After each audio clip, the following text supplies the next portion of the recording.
Hello hi, నేను మీ తిరుమల అండి.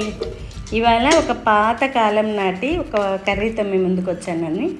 ఇది గన్సిగడ్డల పులుసు అండి. దీనికి ఒక అరకిలో గన్సిగడ్డ తీసుకున్నాను. సన్న ముక్కలు కోసి పెట్టుకోవాలి. ఒక 2 టమోటాలు, ఆనియన్స్ ఒక 250 గ్రామ్స్ చిన్న చిన్న ఆనియన్స్ కట్ చేయకుండా తీసుకున్నాను. ఒక నిమ్మకాయ సైజ్ అంత చింతపండు పులుసు తీసి పెట్టుకోవాలి. ఫస్ట్ ఒక గిన్నె పెట్టుకోవాలి. నేనైతే మట్టి కుండ పెట్టాను. ఒక 3 స్పూన్ల ఆయిల్ వేసి 2 ఎండుమిర్చి, ఒక 1/2 స్పూన్ ఆవాలు, ఒక 1/2 స్పూన్ మెంతులు, కొంచెం జీలకర్ర వేసి చిటపటలాడనివ్వాలి. అవి చిటపటలాడిన తర్వాత మనం ఈ ఆనియన్స్ కట్ చేసి పెట్టుకున్న ఆనియన్స్ కాదండి, ఇవి ఒలిచి పెట్టుకున్న ఆనియన్స్, కట్ చేయకూడదు. వీటికి ఆనియన్స్ వేసేయాలి. అవి బాగా మగ్గనివ్వాలి.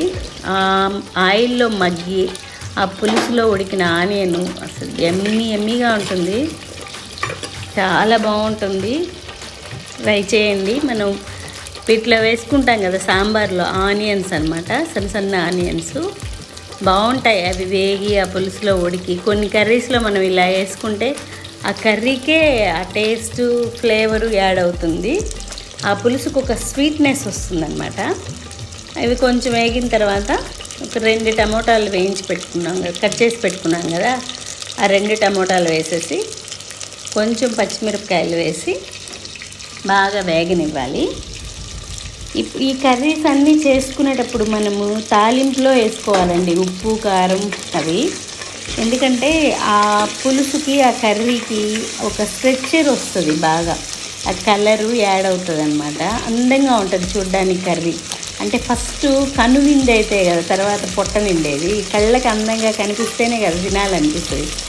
అలా కళ్ళకి అందం వస్తుంది అనమాట. చూడగానే ఈ కర్రీ తినాలి అనిపించేలా ఉండాలంటే మనం ఆ ఫ్రై చేసుకునే ఆయిల్లో వేయాలి పసుపు కారం అవి. అప్పుడు ఆ కూరకి ఆ కలర్ యాడ్ అవుతుందన్నమాట. చూడగానే అబ్బా అనిపించాలన్నమాట.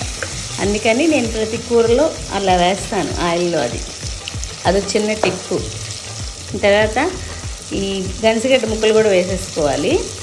వేసుకొని అవి కూడా ఒక 2 నిమిషాలు మగ్గనివ్వాలి. అలా గన్సిగడ్డ ఊరికే ఉడికిపోతుందండి. పెద్ద దానికోసం చామగడ్డలాగా అలా ఏం లేట్ కాదు, ఊరికే మెత్తబడిపోతుంది.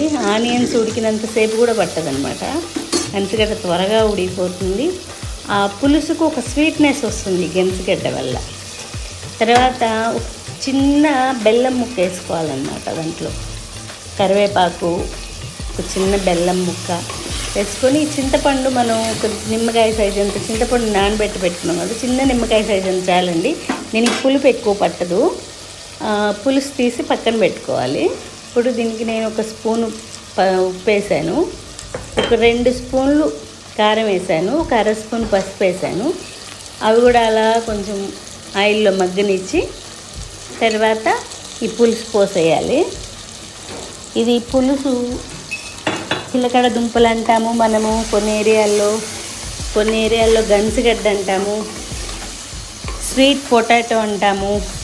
వెయిట్ లాస్ అవ్వడానికి కూడా ఇప్పుడు స్వీట్ పొటాటో తినమంటున్నారు కదా బాగా, అదండి. అంటే భాష తేడా ఉంటుంది కదా, కొంతమంది గన్సిగడ్డ అంటే అర్థం కాదు కదా, అందుకని 3 లాంగ్వేజ్లో చెప్పాను అనమాట. బాగుంటుంది, ట్రై చేయండి. తర్వాత ఇవి ఒక 3 మినిట్స్ బాగా మగ్గనివ్వాలి. వీటిని బాగా మగ్గిన తర్వాత మనము ముందుగా నానబెట్టుకొని పులుసు తీసి పెట్టుకున్నాం కదా చింతపండు, అది కూడా పోసేయాలి. పోసిన తర్వాత చిన్న బెల్లం ముక్క, ప్రతి పులుసులో చిన్న బెల్లం, ఎక్కువ వద్దండి, చిన్న బెల్లం ముక్క వేసేస్తే, ఒక చిన్న ఉసిరికాయ ఉంటుంది కదా, ఉసిరికాయ సైజు అంత చిన్న బెల్లం ముక్క వేసేస్తే ఈవెన్గా ఈ ఉప్పు కారం పులుపు అన్నీ ఉంటాయి కదా, అవన్నీ సమతుల్యం చేస్తుంది ఆ బెల్లం ముక్క. దీన్ని ఒక 10 నిమిషాలు ఉడకనివ్వాలండి. పులుసు దగ్గరకు వచ్చేస్తుంది. దగ్గరకు వచ్చిన తర్వాత ఒకసారి మనం ఉప్పు కారం అన్నీ సరి చూసుకొని కొంచెం కొత్తిమీర, కొంచెం కరివేపాకు వేసి దించేసుకుంటే, ఈ కుండ కదండి ఇది, మనం దించిన తర్వాత కూడా ఉడుకుతూనే ఉంటుంది చూడండి.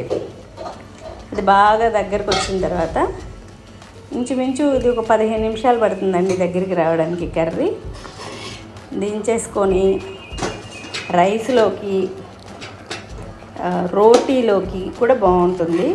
ఆ స్వీట్నెస్ వల్ల ఇంకా రాగి సంగటి లాంటివి చేసుకుంటాం కదా, రాగి సంగటి కూడా చాలా బాగుంటుంది. ఒకసారి అందరూ ఇలా ట్రై చేయండి. మీకు నేను చెప్పేది ఏమైనా అర్థం కాకపోతే నాకు కామెంట్ పెట్టండి, మళ్ళీ చెప్తాను. ఒకసారి ఈ స్టేజ్లో ఉప్పు కారం చూసుకొని మళ్ళీ ఒక్కసారి చరిసేసుకోవాలి. నేను ఉప్పు సరిపోకపోతే కొంచెం వేసాను. కొత్తిమీర వేసుకొని దించేయాలండి. అందరూ సీజనల్ కదండి, ఇది సీజన్లో దొరుకుతుంది. అందరూ ట్రై చేయండి. సీజనల్గా తినడానికి ఈ టైంలోనే దొరుకుతుంది. చేసుకొని ట్రై చేయండి, ఎంజాయ్ చేయండి. Thank you. నా ఛానల్ సబ్స్క్రైబ్ చేసుకోండి. Thank you very much.